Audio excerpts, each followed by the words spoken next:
Jason Shirker was a real estate agent, and in 2018, he met a mysterious whistleblower or insider called Ray. And Ray revealed to him many things about secret governments, the deep state, secret space programs, extraterrestrial life. And that began a journey with Jason, where today he is now putting out a lot of information about secret space programs, ET life, and also specializing in health technologies based on light and frequency that can change the world. You're listening to Exopolitics Today with Dr. Michael Salla, your source for the uncensored truth regarding the human, extraterrestrial, global, and political agenda. Click the like button and subscribe to this channel. And now, here's Dr. Michael Salla. Well, welcome, Jason, to the show. Thank you very much, Michael. As I said, I'm a big fan of your work. It's an honor to be here, and I'm excited for this conversation. Yeah, well, it's great that we finally get to meet. I've noticed you doing a lot of things over the years, and I really didn't know that much about you, and I did kind of like want to finally get to interview, but it took a few years to actually get around to interviewing you, but here we are.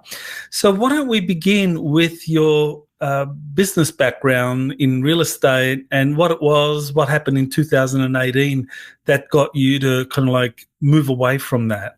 Sure. So I was born into a real estate family, first generation real estate family, nothing that, lasted generations. So I would be considered second generation.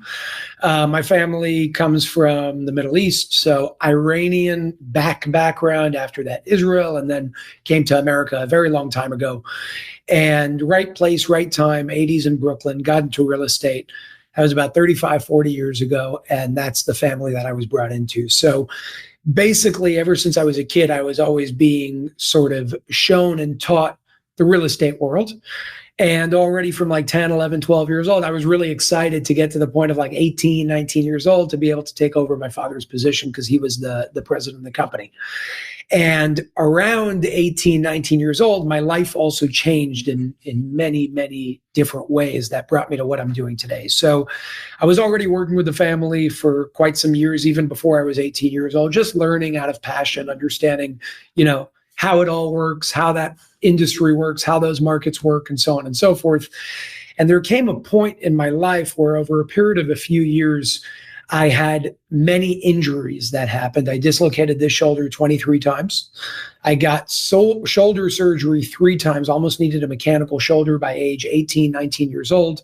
Got a staph infection in my leg while I was backpacking in Thailand by myself. I still don't know how my parents let me do that when I was 18, but they did. And all of these injuries kind of put me in the hospital for a period of 4 years in and out. And there came a point around my 19th birthday where I kind of woke up to seeing that I wasn't living my life in the best way that I could. That kind of moved me away from the real estate world a little bit as I was 20, 21, 22 years old, because it wasn't serving the purpose that I wanted to serve in the world. And the place that I came from was if I came into such a blessing in my life, then why do something that's not purposeful?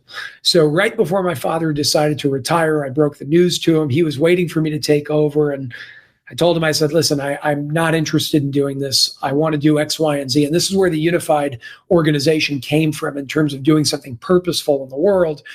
And he supported me, although he was scared for me because of the types of things that I was talking about, the types of things that I was exposing. He was also not very happy that I wasn't going to be working in the family business. But thankfully, I took everything that he and my family taught me ever since the day I was born, essentially, and really translated into how do I run this new organization, meaning the unified organization, what I run today, in the best possible way, not only from a business perspective, but also from an impact perspective. And that brought me to doing what I'm doing today, which is just exposing a lot of things, sharing a lot of things, bringing a lot of awareness to the world. And it's not always about the negative things in the world either. It's also, how can we be better people? How can we learn the formulas and equations of purposeful creation in the world and in our lives today? So I've written a few books on those topics, and I'm doing what I love. Wonderful. It's always important and inspiring when you're doing what you love and succeeding, which is even better. Yes, 100%. Living life on the bleeding edge is no fun, even if it is what you love to do. 100%. So in 2018, there was this person came into your life called Ray, who is an anonymous insider. So I thought I'd just play a short trailer clip from your website, where people who don't know about Ray, including myself, get a little bit of an idea of him, and then you can take us into the more details. So let me play that. On the more controversial conspiracy theory side, on controversial topics, again, extraterrestrial. I know they were involved in operations like that you were involved with as well.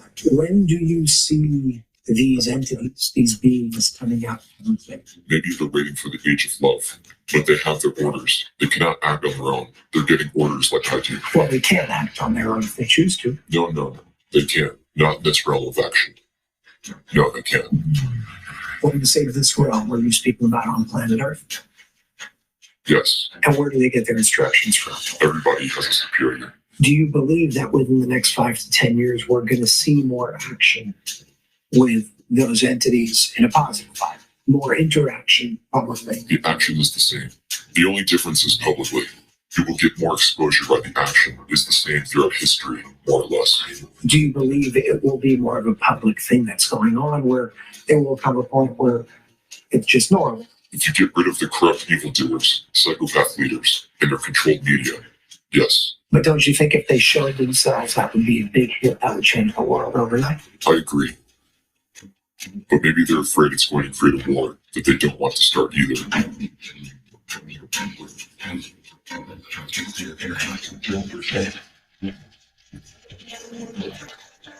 Okay, well, that's a little teaser into Ray. So tell us, how did you meet him, and what convinced you that he was actually genuine?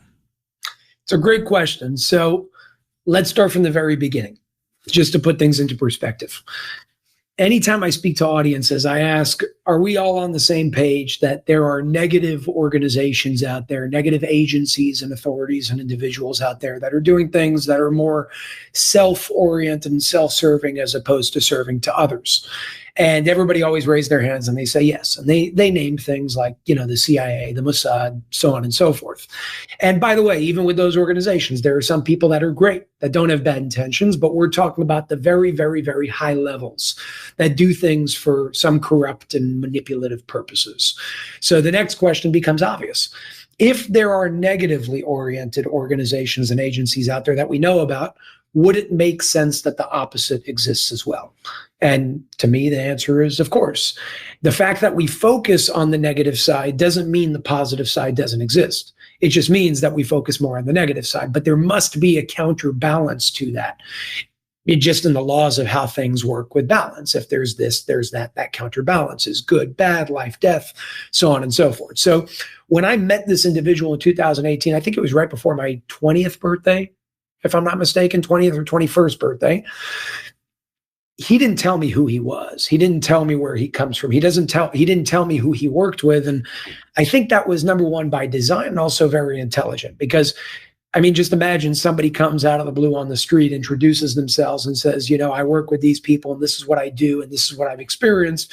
You would never take them seriously, especially somebody like me that comes from a very physically oriented business family. We don't do those things. Although I was always interested in them, I watched things like Ancient Aliens growing up. It was something that was interesting to me. But nonetheless, if somebody came and said that to me without me having a background and rapport and trust with this individual in the first place, I probably would never listen. So that's not how it started. It started more so as a random individual that comes and begins a friendship. And with that friendship over time, of course, he knew and they knew what they were doing. I had no idea what was going on. So it was just an interesting individual. We were having interesting conversations. We would meet for lunch. We would meet for dinner. We would talk about all these things. And over time, and when I say over time, we're talking over a period of 2 years, he shared more and more. And he also showed me certain things that made it easier for me to understand and also accept certain truths. So number one, is everything that he speaks about something that I've seen with my own eyes? No. Are some things that he's spoken about things that I've seen with my own eyes? Yes. And those some things made it easier for me to accept everything else. But with that, I think no matter how much you trust somebody, there's always room for healthy skepticism. Even in the interviews and the conversations on camera that we have together, I always challenge him. I don't always agree with him, but I do think it's interesting, and I do see it leading to a better place ultimately, because the call to action is never give away your liberties. It's take your liberties back. Stop watching, the black box in your living room that's brainwashing you and manipulating you in many various different ways. Stop trusting these individuals blindly that just say, follow me and I'm going to bring you to the Holy Land, or, to your ultimate destiny, whether it's a politician or whatever it is. So it was over this period of a 2-year period it was really a year and change, between June of 2018 and February of 2020, February 6th of 2020 being the first time I ever had a meeting with individuals from the organization that he actually worked with. And that was my first real on-the-ground physical experience that then started and kept evolving from there. So can you talk about that organization that he belonged to? Tell us what it is. Are we talking about a secret society, a lodge of a larger organization? Sure. So I don't know if I want to call it a secret society. I would call it more so, think about it like this, not that it's the same at all. But let's say there's an organization like the CIA. And in the CIA, you have certain units in the CIA that me and you probably have never heard about.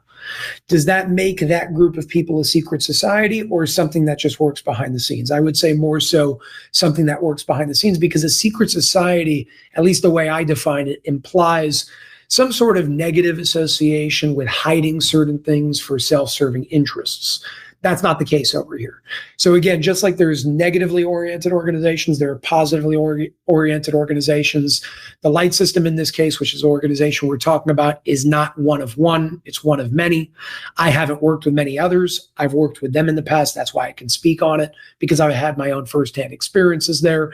But ultimately, when it comes to what they do, it's more spiritually oriented with physical counterparts. So there's a mission that a spiritual mission, I should say, that should be and is brought out through physical means. For example, let's say the mission is, and this is, if I were to give like a blanket statement mission from my understanding and my experience with these individuals, the goal is always, how do we help the collective of humanity awaken? How do we help the collective of humanity reach higher states of awareness, higher states of consciousness, higher states of spirituality? And they would do that in many different ways. One of which could be, let's say, planting somebody purposely, or connecting with somebody purposely in politics that will have a positive impact on the health and wellness space, stopping certain schedules that they implement on children, let's say, that could be very toxic for those children. So they have people that work there. They have people that work in Hollywood that will use media and certain Hollywood productions to implant subliminal messages to get people used to certain things that may have seemed like sci-fi in the past. These are just some examples of many. But what I've seen over and over and over again from the things that they've done, and why I have no reason to believe there's a negative association, at least from my perspective, is because I've seen the outcomes of their actions, and not almost, they are always something that has an intention of leading to good. So can you describe a little bit about what's involved in joining an organization like that? Because I know you did decide to join. So when you join, do you take an oath? Do you swear allegiance to a particular entity, or is it to a cause or ideals? What's involved in joining the organization? So I just want to correct one thing that you said. I am not formally a part of the organization. To be formally a part of the organization, you have to go through something called an initiation. Initiation happens on December 23rd, which, by the way, is on the solstice of every year, which is around the 21st. But December 23rd, every year, there's like a ceremony welcoming all the individuals that are now formally a part of it. I have never been invited to that, not yet at least. It's not something that I've ever been to, but I know individuals that were there because I worked with other individuals that, of course, were initiated. So initiation in terms of pledging allegiance, let's say the way that you said it, there is nothing having to do with, pledging to an entity or anything like that, which would probably make it really weird, and I would never have anything associated with that, at least on a personal level. It's more so, let me explain it this way. The group is made up of today about 8,000, 8,500 people worldwide. Some of these people, by the way, are super normal people. Most of them are very normal people that you've never heard about. They're not like a bunch of famous people that are politicians and high net worth individuals. That's not what they look for. What they look for, and it's something that I don't completely understand, but what they look for are certain individuals that have certain abilities that they're either born with, and they help you develop those abilities. Now, some of that can be through prayer. Some of that can be not that you're born with, but something that you're taught. Really good hackers. I'll give you a stupid example. They have individuals that I've seen this happen. It's very cool. If you have to get from one side of New York City to another side of New York City, there's two things that will stop you. There's traffic and there's traffic lights. These individuals, just on a small, stupid example, are able to turn all those traffic lights green, manipulate the traffic, and get somebody faster to the other side if needed. So that's like one example of a physical way that they would help reach certain success in an operation that they're bringing forth. I do want to say there's a lot of people that hear this and they say, oh, it has to do with like channeling and aliens. No, that's not what's going on here. These are human beings. These are physical human beings. You can speak to them. You can email them. You can eat with them. It's normal people that have dedicated their lives to something. And in this case, that something is the mission of what we're talking about here. How do we elevate the collective consciousness around the world? So it has nothing to do with channeling. It has nothing to do with interdimensional beings or anything like that. Maybe there are certain connections over there that I don't understand myself, but my personal firsthand experiences have been with real physical human beings. I've seen things, I've worked with them, and it's been pretty awesome. But yes, there is no formal like ceremony where you pledge allegiance or there's an entity that everybody looks up to. There's various different religions, whether you're a Muslim, Christian, Jew, Buddhist, whatever it may be, whether you're gay, straight, it doesn't matter. That's not what they look for. What they look for is what is your potential, and can we help you develop it in a short period of time to reach that potential? Okay, well, this raises some very interesting questions about the organization. People have heard of other organizations like the Freemasons and the Rosicrucians, and they all, to varying degrees. I think the Rosicrucians are known for doing something similar to what you just described, where they develop the members' abilities, psychic abilities. They're very interested in that. We know Freemasons like to recruit psychics and things like that. And I totally accept that, there's going to be some of these organizations that go down the dark path because the leadership is compromised.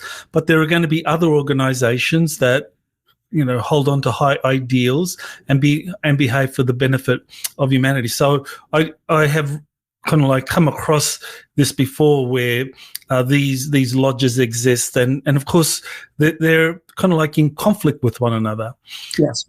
All right. So you mentioned this organization has 8,800 members around the world. About 8,500 around the world. Yes. Okay. All right. And sorry that they are very much focused on positive ideals, and you are someone that they feel can get information out to change the world in a positive direction, but you haven't yet been initiated into this. For whatever reason, so my job when I came in was I was given the choice, of course, and they gave me the opportunity to essentially be like a spokesperson and share certain things that they would share. Now, I said, okay, so long as I have, discretion over if I want to share it or not. There may be things I don't want to share, no problem. Free will the whole way. Now, my first question was, in all honesty, why are you coming to some kid in his 20s that doesn't have the experience in the world? Like, go to this person or this person that has all the credentials, all the credibility, all the power in the world, all the resources to do what you guys want. And I was laughed at when I said that, and I really didn't understand. And to this day, I mean, every time I asked that, their response was, whether anybody accepts it or not, their response was, we want you to do it because you have certain abilities that you may not be aware of. And I said, okay, I don't really know what that means. I don't really care what that means. But if I could do something that helps, I'm all in. Now, as of January 1st or beginning of January, when Ray retired and his higher up, which was also my higher up, this woman named Diana, but once they retired, there was somebody else. There was like a so-called new leadership, if you will. Ray was not part of that leadership. Dee was part of that leadership. The organization is broken up into different chapters. So Dee was running the New York chapter. And the New York chapter, although there are various different chapters, is the equivalent to, while there's many different countries around the world, the president of the United States has a lot of power, even though there are many other presidents. Same thing with the New York chapter. It holds a lot of weight and a lot of power. So the individual that runs that faction, that chapter as they call it, is an individual who's very important. And this new guy came in to take over, and that new guy actually decided that they don't want things to be as public as it was over the past few years, which changed my job quite a bit, because my job was the public spokesperson. Let's share things. When they made that decision of, we don't want to share things as much for reasons that are beyond my comprehension, it's beyond my scope, maybe that will change in the future, but that changed what I do from the day-to-day, how I interact with them and why I would interact with them or why they would reach out to me. So today, my job is a lot less frequent, if not frequent at all, since January when it came to doing what I was meant to do. There may come a point in the future where they're going to come and say, okay, we want to do X, Y, and Z. And at that point, I can decide if I choose to do it. So far, formal initiation did not come, but that's also normal because there are a lot of people. It's not like they approach you and you're initiated. They approach you. There's a training period. Some people, it can last a year. Some people, it can last 8 years. Some people will never be initiated. They're just in contact with them. And it really doesn't matter. There's a lot of people that say, Jason, how do I join? There's no like application that you can, look up and join. They would have to come to you. But my answer is it doesn't matter, because whether you're a part of this group or not, that's more of like the level of the ego. It doesn't matter if you're a part of a group with a label or not. It matters if you're doing something that's benefiting people around you and helping people around you. And if that's helping one person, your immediate family, your town, your village, your city, your state, your country, or the world as a whole, every single piece of that is important. And if you do that part in the best way that you could, I really think that's all that matters. Okay, I wanted to kind of discuss a book that reveals the kind of workings of one of these lodges. And I don't know if you've come across this before. It's allegedly by a Grand Master from one of the lodges who defected and revealed the inner workings, and they describe some of the things that you've mentioned in terms of like developing psychic abilities, being able to manipulate events around them, that they really into astrology. Yes. All of that, and it's all about developing abilities and the kind of mental abilities that they have. It's kind of like a Sith Lord, if you like, because this particular organization was one that was really predicated on some very dark initiation practices and sacrifice of people, the sort of thing we understand with SRA and Satanism and so forth. Yes. But it sounds like the organization that you're working with is, like we've said, is the light side of this. Kind of like if this is a school of Sith Lord training and how they do it, it seems that there's a lot of similarities with the way they train Jedi Knights. So it's interesting because you can have the same mechanism with a completely different outcome based on the intention of the individual behind it. So let's say that I was a trainer or something like that, which I'm not, but let's say that I was a trainer to help somebody develop certain abilities that they have, remote viewing, out-of-body experiences, whatever it may be. if I'm a bad person with negative intentions, I can train for negative outcomes. And if I'm a good person with good intentions, I can train for positive outcomes. Now, there's one thing that I do want to mention here to you, Michael, and all the viewers watching. Don't think for a second that every single person that came or comes into even the light side, and this organization specifically, remains in the so-called in the light. There are people that have gone rogue. There are people that have ended up doing negative things, but based on the way that they structured this organization, those people are taken care of or kicked out immediately, and they're completely erased from that organization. So there have been individuals, and I'm sure this happens in many good organizations as well, just like in bad organizations, there are whistleblowers that want to shed light on it. There are people that are good in the beginning that go into good organizations that end up being corrupted. Because when you give people or somebody a lot of power very, very fast, they usually don't do that unless they have no other choice, because it's almost bound to end up in some sort of corrupted reality. Think of the lottery. Somebody that comes from a regular household or even a low income neighborhood wins the lottery, wins $500 million. What usually happens? They lose all the money because they were not trained or went through the developmental stages of being able to handle that level of money. And the same is true when it comes to developing certain abilities. If you were to be taught without understanding the responsibility that comes with the abilities that you're taught to develop, you can end up actually doing very corrupt things with them. And there have been individuals that have done that, and those individuals were kicked out immediately, and also those abilities gone. Yeah, I totally agree with that. I think the yin-yang principle definitely operates. There's always good, even in a very dark organization like this one that this H.M. Stool belonged to, that it was very dark, but he embraced the light, and he describes his journey to doing that. But you've also described how in positive organizations, people can go dark because of the corrupting influences and so forth. And, and I think that's a constant process, and probably ongoing in most organizations, including Freemasons and the Jesuits, and these are the ones that people again and again point to as being the dark controllers. Which I agree with, by the way, because many of those organizations, specifically the Freemasons and others, Bilderberg Group, things like that, are the organizations that the Light System organization would actually counteract a lot of their actions and activities, which was probably the most exciting part of my time when I was very involved with it, because certain things would be shared with me before they happened, and then I saw they happened, and then sometimes you would see them on the news, and it was very exhilarating and exciting, to say the least. Yeah.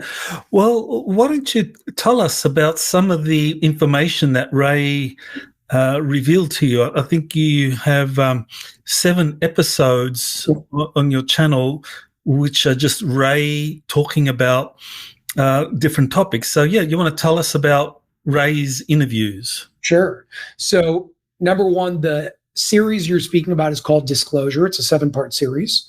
There's another series on the platform called Conversations with Ray. It was less based on disclosure topics like Antarctica, extraterrestrial life, other individuals he worked with, secret programs in the government, certain individuals in the government, and very powerful individuals who may not have our best interests in mind. And Conversations with Ray was kind of like an offshoot, just speaking about a lot of different topics. Topics like the secret space program, topics like Angels and Demons was one of the titles of an episode, which speaks about, what is, I don't want to say the truth, because at the end of the day, it's also bound to his interpretation, his experiences, and his understandings. So we can never call it the truth. He's still an individual that could have mistakes and could have misinterpretations, but nonetheless, it's interesting. So Antarctica is probably one of my favorite topics. I think it's many people's favorite topics because it speaks about certain bases.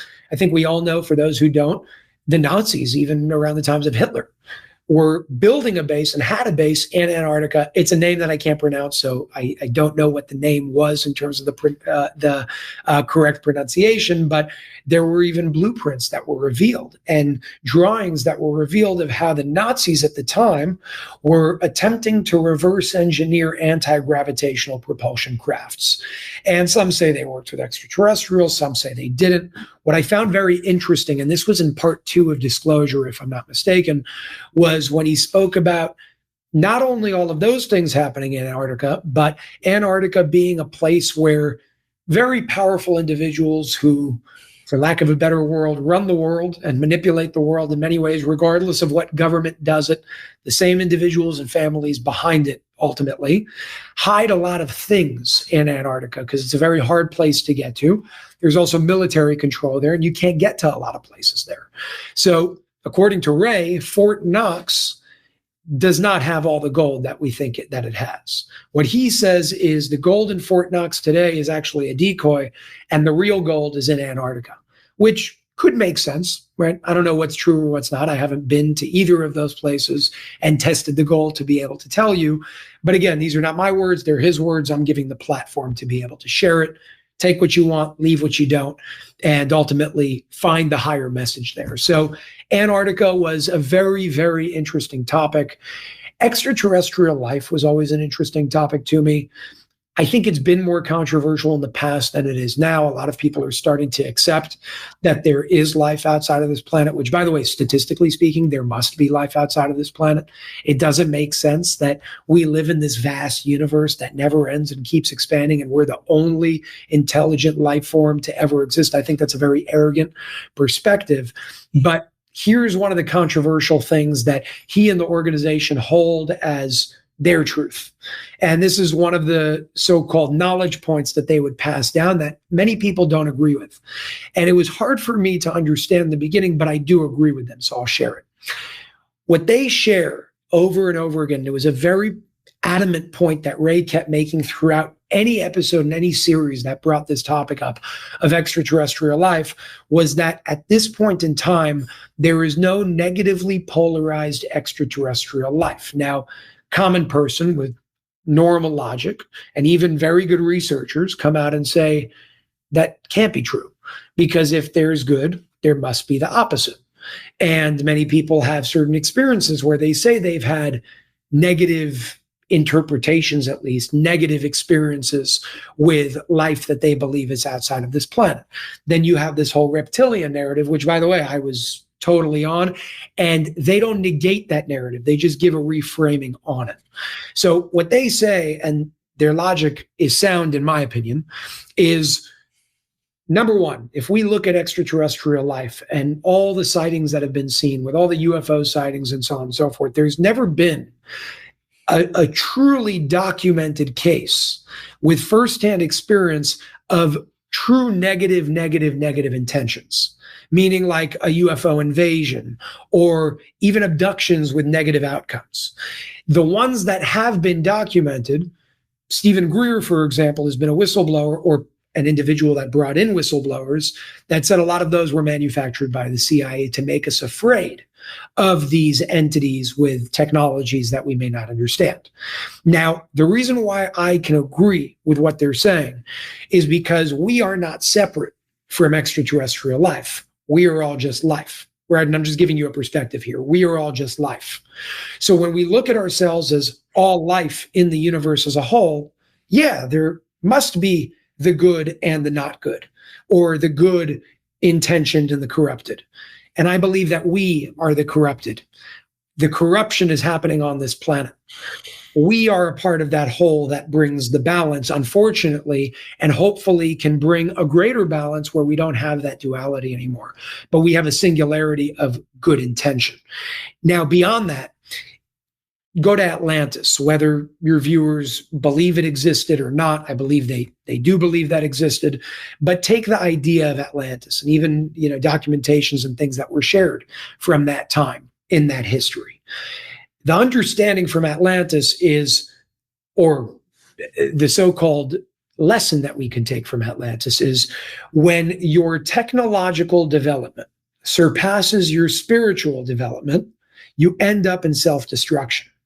Because you then have in your possession technology that can do incredible things without the spiritual understanding and conscious responsibility of how to deal with them. So you end up using those technologies for negative purposes. That's exactly what we're seeing on our planet today. But that's not necessarily what we're seeing on maybe other planets or life that come from other planets, because what we do see on video, documented even in recent history over the past few years, are crafts. What it is, I guess we can't say for a fact, but crafts that are working in ways that we do not completely understand, working in ways that defy the laws of physics that we understand, which means that there is a higher level of technology that whoever is operating those crafts has.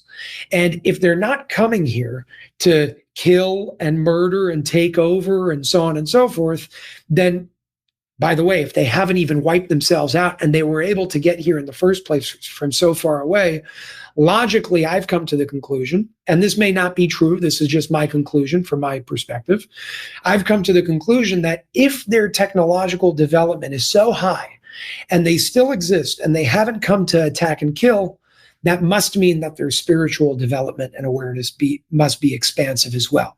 And then you have situations like the Ariel School phenomenon, which happened in the 90s in Zimbabwe, if I'm not mistaken, where you have like 100 or 200 kids, which all say the same thing. And kids can't play a game of telephone without breaking it, but they all said the same exact thing. This craft landed. They all drew this almost the same exact thing. These beings came out. They were wearing these suits. They didn't speak to us, but we got a message. And that message was, you are doing harm to your planet. Your technology is getting out of hand and you're not using it the right way. And if you keep going on this path, if you keep polluting your planet, you're going to self-destruct. That, to me, sounds like a very advanced spiritual being in physical form.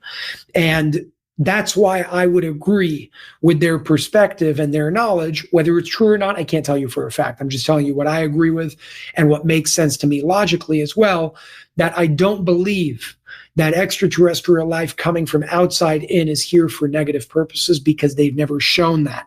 And the only reason we have to believe that that may be true is because Hollywood portrayed it that way, and the government's portrayed it as a threat to national security. And the individuals behind two of those factions are the same individuals that see that technology as the greatest threat to them, because free energy technology, if it exists, would revolutionize the world in the most positive way for humanity, but it would also destroy the powers that be. And that's where I stand with it. Okay, that's a very important question that you raise, and I think I've come across this idea before, and this is the cosmic agencies say something similar, that the larger universe or the galaxy is predominantly fifth density, that beings in that are much aligned with kind of like positive energies. You do have some negativity, but overwhelmingly it's positive. But on Earth, as a third density civilization, we have a lot of negativity, and that's something that 3D kind of perpetuates, because there's this increased lag time between, you know, our intention and what we manifest around us, whereas at 5D it's almost instantaneous. So then, you know, we have stories like the Book of Enoch and the fallen angels, where the some, you know, what are fallen angels are kind of like extraterrestrials who are being punished, and they're being banished from 5D society, and they're put on Earth in this 3D world where, you know, they're going to have to cope with the reality here, but they do have the superior knowledge, and so they develop the technologies, and that's where you have the kind of negative ET element coming in. Yes, 100%. I could totally agree with that as well. On the reptilian side of things, the way that they explain that, because I was always a believer and advocate for that narrative as well, and the way that they explained it, which I found interesting, they said, and this is in episode 2, second part of the disclosure series with Ray as well, because I asked him that question specifically. I said, listen, like, what's with this whole reptilian thing? If you're saying on one hand negative extraterrestrials from the outside in don't exist anymore, at least, then what about the reptilian narrative? And his response, again, whether it's true or not is up to the viewer. This is if it resonates or not, and if you can, you know, cross-reference it, but it did make sense to me. He said, Jason, reptilians are not humans. Reptilians, as people say, shapeshifters, things like that, are humans that have the ability, genetically speaking, to be able to do things. And not all of them are bad. There are some people that can do great things with that, and there are some people that do bad things with it. Almost like the organizations that we speak about. Not all the organizations under cover are bad, but we think they're all bad because that's all we speak about. There is a light side to it too. So what they're saying is what people call reptilian are not this like, outside extraterrestrial thing. They're human beings that have an ability with certain genetic markers to do things that are a little bit different, maybe very different than somebody like myself and yourself. They have the ability to do those things according to them, like shape-shifting and whatnot. Some of them are good and some of them are not good. But to create a blanket statement of these are all bad people and bad entities and they're here to kill you, they don't agree with that. And his explanation is a lot more elaborate in part 2 of the Disclosure series. Well, I want to talk about what he revealed to you about secret space programs. And I know this is something that's publicly available in a YouTube video you released on your channel. Yep. Why don't you tell us what did he reveal about the existence of secret space programs? So I'm going to give you bullet points based on my memory on it, because I don't remember all the details that he shared. There's been a lot of conversations, and that was, I think, like 6, 7, 8 months ago. So I don't remember all the details, but few bullet points. He speaks about certain bases on the moon, certain projects that were done to send individuals to the moon, some with consent, some without consent. I know that's very controversial because some people say, well, we never made it to the moon. Some people say the Earth is flat. Some people say space doesn't exist. I don't agree with any of those things. The moon landing, however, could be something of, I can agree and disagree, because it does make sense to me that there was a Hollywood studio set up in case, put yourself in the shoes of a government that was going there, whether good intention or bad intention. If you were going there and you didn't know what you were going to find, you would need a backup, especially if you're so-called putting it or broadcasting it on live television. So it makes sense to me that there was some form of Hollywood studio with producers there faking it in case they needed to. It's also possible that America never made it to the moon, but I do think that we made it to the moon. And in my opinion, I think we made it to the moon way before we think we made it to the moon. I just don't think people know about that publicly. That's a conversation for a different day. But he speaks about certain things that happened between the Americans and the Germans around World War II. How the German base in Antarctica was taken over by the Americans after World War II. He speaks about the bases on the moon as well, and certain projects and experiments that they're doing on the moon as well. But to give you all the details, I would have to rewatch it, and I recommend everybody rewatch it because it's very, very interesting. Certainly is.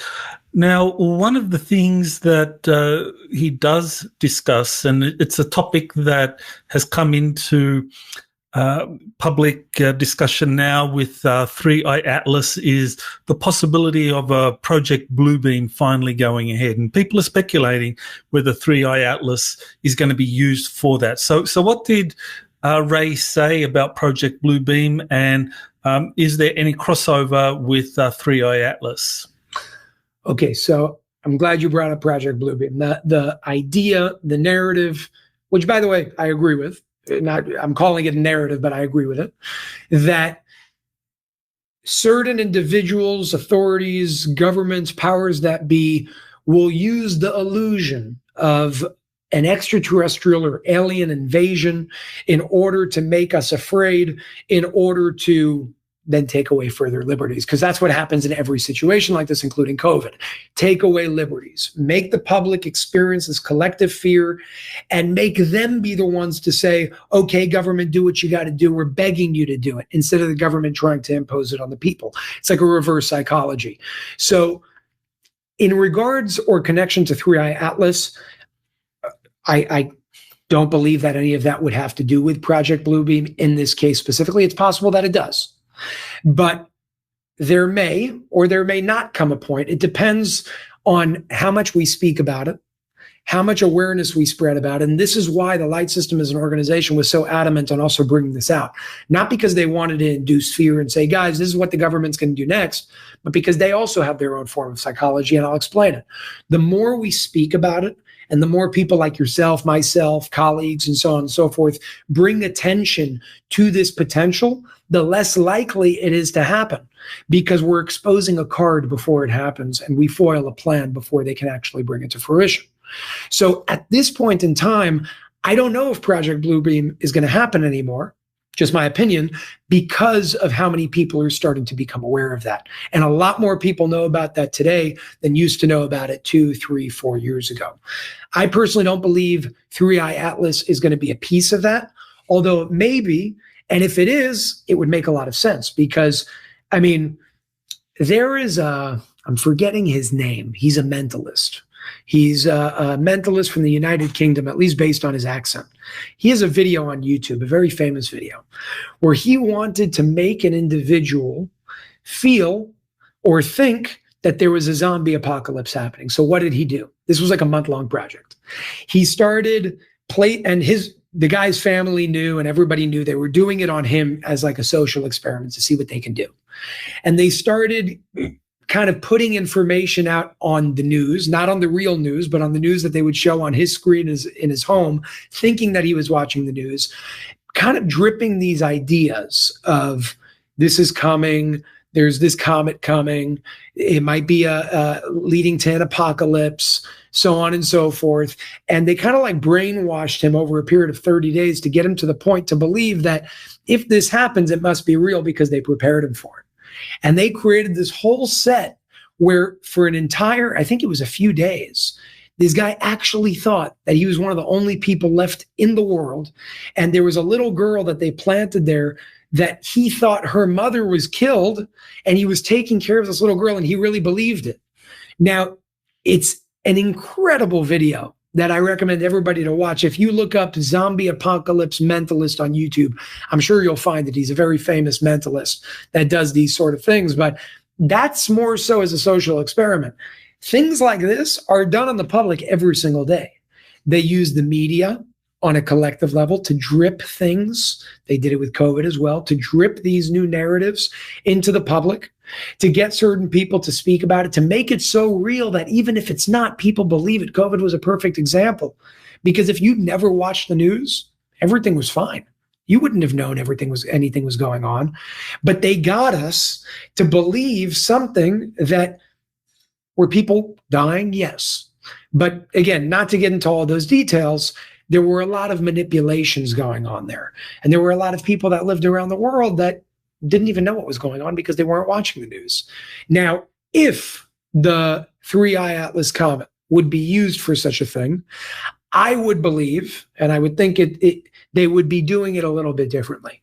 They would be dripping news of, alien apocalypse, alien invasion, things like that. And I've seen that, but not coming from so many of the mainstream outlets, more so coming from the lower level outlets, the conspiracy outlets, which, by the way, I am one of them. So I'm not separate from them, but we call them that because that's just a name that we got to give it. So the reason why I don't think 3i Atlas is one of those directly connected to what may be in the future Project Bluebeam is because I don't think it's been being set up the right way to be that. And if it is, I think they've been doing a horrible job in setting it up to be something like that. Okay, very interesting. Okay, so I want to move on now to the light system, and I want you to just kind of clarify, because on the one hand, I know you talk about the light system as, I don't know if that's just a way of describing this organization. Yeah. But on the other hand, there's kind of these technologies like the cube and the pyramid that are basically things that can actually improve health and abilities and so forth. So, yeah, why don't you tell us about the light system and explain the difference between the organization and these kind of tools or products? Absolutely. So the organization itself has nothing to do with this. It just so happens to have a very similar name. The organization is the Light System. This company that you're talking about is Light System Inc. Like, that's literally the name of the company. So we call it the Light System. Now, it's also a system of lights. So it's a very fitting name for what we're talking about here. This is a technology that I do want to say I was first extremely, extremely skeptical about in the very beginning when being acquainted to any technologies like this, because I saw it and it's around me right now. As you can see, there's a pyramid to my left. There's a cube to my right. This is what it looks like in real time. You could, of course, change the programs and the color combinations and so on and so forth. But when I looked at, and then you have my little levitating plant, which is just a cool little addition. But when I looked at these things first, I said, listen, there's no way, especially coming from my background, there's no way that, scrolling lights with different colors and encoded intentional affirmations can do anything. It sounds like something that's just woo and crazy and doesn't make any sense. What got me to really be an advocate for this and why I speak about it all the time and I'm so passionate is because of what I've seen it actually do.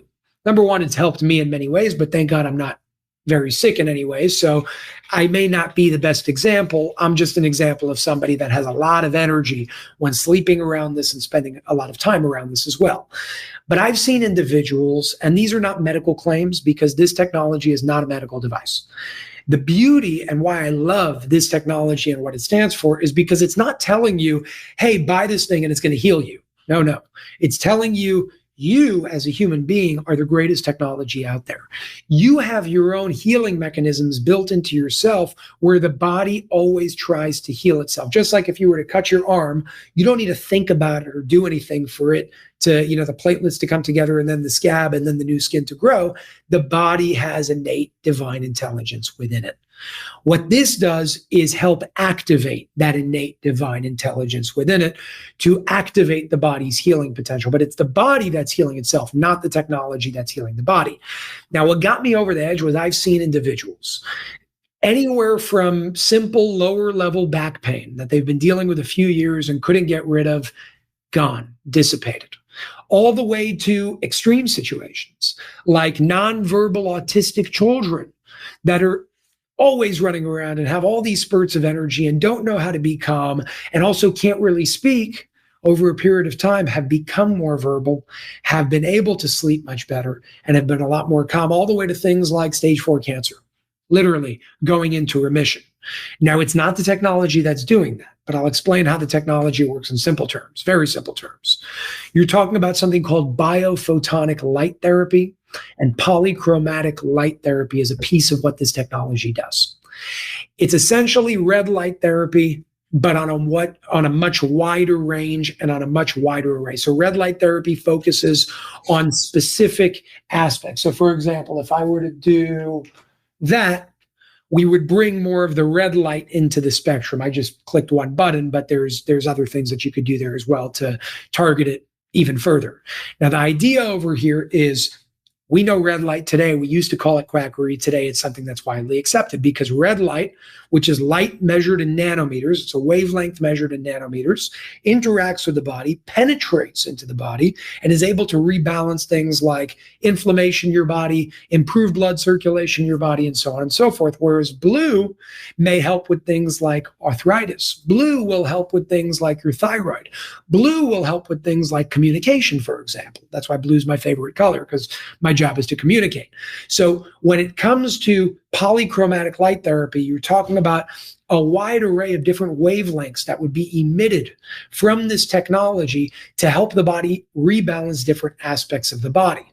The other aspect of it, as you could see right over here, although I don't know if you'll be able to see it completely, is affirmations based on Dr. Masaru Emoto's work. So in the 90s, Dr. Masaru Emoto was a Japanese scientist that had a hypothesis. And he asked, is it possible for my words, my thoughts, my emotions, my beliefs to impact my environment around me? And everybody said, no, you're crazy. You have to touch something for it to change. And he said, well, you may be right, but you may be wrong. So he took a glass of water, in this case, 2 glasses of water. And he put the same water in both. And to one, he said, you're ugly. I hate you. You're bad. And everybody's looking at him like, Doc, what are you doing? You don't look good. This is a joke. And he said, okay, just let me keep going. He looked at the other glass and he said, I love you and you're beautiful and I forgive you and I have compassion for you and so on and so forth. And then he took the water in each glass and he froze it. And he took that frozen water and he put it under a molecular microscope because he wanted to see if on a repetitive basis, because that's what you need to do as part of the scientific method, on a repetitive basis, does the bad water and the good water, in terms of intentionality, have different molecular structures, and what are they? So in the negative intentioned water, he always saw distorted molecular formations, no structure, a bunch of chaos. And in the positively affirmationed intentionality water, he always saw coherent geometric structures like perfect snowflakes. And the reason why that's important is because we as human beings are made up of over 70% water. And when we have coherent structures of water in the body, electricity flows through the water in our body using conductivity with the minerals in our body, like salt. When we have a formation that is distorted, the energy cannot flow. It is a lack of ease. That's called a dis-ease, otherwise known as a disease.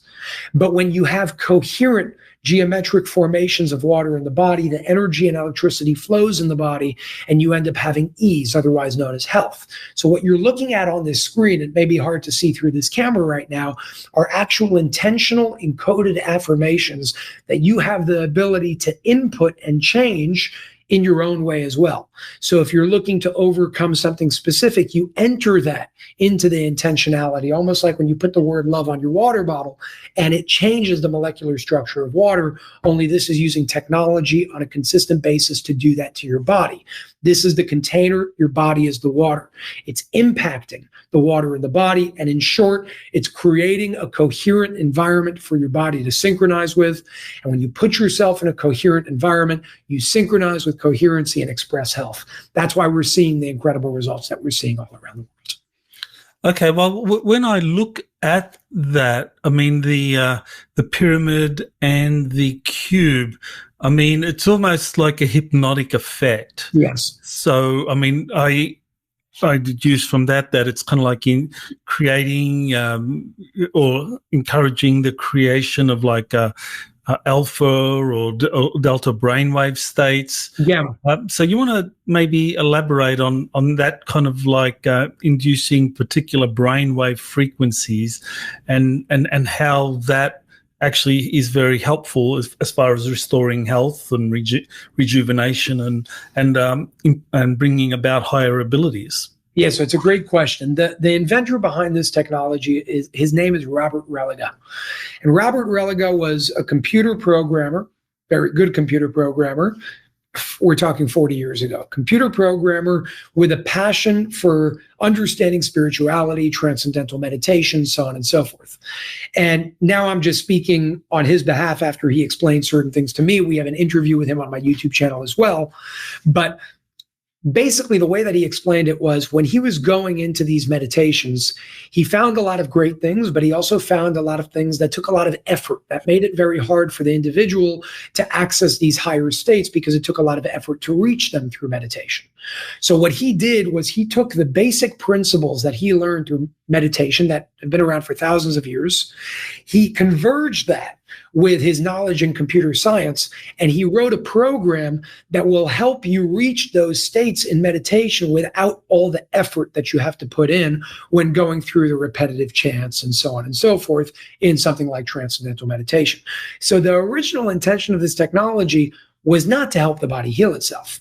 That was the consequence of it. The original intention that Robert Religa had, that he shared on that interview that I did with him of this technology, was to help an individual reach a deeper state of meditation with less effort in a shorter period of time. In this case, things like gamma. Reaching a state of gamma will help you reach incredible things in the world. Now, the outcome of that is when you reach a calmer, more meditative state, the body is then in more flow. It has more flow going through it, and then it's easier for the body to heal itself. So it's interesting how one thing led to another by accident, because his intention wasn't the healing aspect.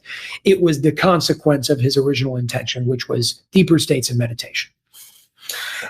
It's very interesting that you mentioned gamma brainwave states, that because that's something that I've come across again and again in terms of people who are able to access and use extraterrestrial technologies, spacecraft, mind, technology interface interfaces and gamma brainwaves are essential for that. So what's on display behind you, the pyramid and so forth, how can that induce gamma brainwave? I mean, right now, what kind of brainwave states are they creating? So right now, this specific one is around 432 hertz in terms of what it's tuned to. That's more so the heart. It's more so bringing in love. This one is tuned to productivity. I forgot which hertz spectrum that one's on specifically. There's a whole manual for those things as well. I also more so focus on the color aspect of it, because different colors will induce different capabilities within yourself by rebalancing aspects of yourself. So the reason why you always see me sitting with blue is because, especially at my desk here in my studio, I'm focused on communication. And on the emotional level, it's going to help with communication. When it comes to meditation, there are certain programs that you can tune this to that are part of the manual when you actually get the technology that will help you induce, whether it's generally delta or gamma, which will bring you into different Hertzian aspects of the Hertzian spectrum. So there's another aspect of this technology, which I don't have here, that are PEMF coils, Rodin coils, covered in copper. And those have specific programs that don't work through light. It works through pulsed electromagnetic frequency. You can also choose through those programs which states you want to induce that correlate to different frequencies that you want to emit through the PEMF coils, or in this case, the Rodin coils with the copper structures around them. That is something that the light system offers. It's also something that comes with something called the light system chair, which is one of the most powerful products that they actually offer in terms of potency. And it also has the coils that come with it. All right. Well, I know we only have an hour, so let's kind of like wrap it up now. So where do people go if they want to learn more about you and maybe get some of this technology that you've been demonstrating? Absolutely. So number one, you can always go to my website, jasonshurka.com, just like my name down there. jasonshurka.com. You'll find my socials there, YouTube, Instagram. We're also hosting a really awesome event with Robert Edward Grant, Dr. Ed Group, Dr. Brian Artis. That's going to happen in January of 2026, January 16, 17, and 18, called Becoming Superhuman. 3-day event, so make sure to check that out if you're interested, here in Miami, Florida, in person. Additionally, when it comes to the technology itself, there's a way that you can try it, and there's a way that you can buy it. For those who want to try it, first, before anything, there's a website called unifydhealing.com, UNIFYD healing.com. Hundreds of wellness centers in over 50 countries around the world. Many of them have the light system. Many of them have other just incredible technologies that are in this space all around the world. So you can go to unifydhealing.com to find a center near you. And if you want to learn more about the light system technology specifically, you can go to the Light Systems, in plural with an S at the end, thelightsystems.com, schedule a call with a team member if you have any questions, read the education booklet and the handbook, and just check out the technology. It's really cool and it can help you in many ways. Fantastic. All right. Well, I recommend people go visit your websites, and thank you for sharing a little bit about your background and what you're doing and this incredible information you got from Ray over the years. Look forward to doing this again in the future. Awesome, Michael. Thank you very much. You have been listening to Exopolitics Today with Dr. Michael Salla. Please remember to like, share, and subscribe to this channel. Join or start a conversation in the comments. Take the time to explore the vast library of best-selling books, webinars, and podcasts by Dr. Salla. Visit exopoliticstoday.com.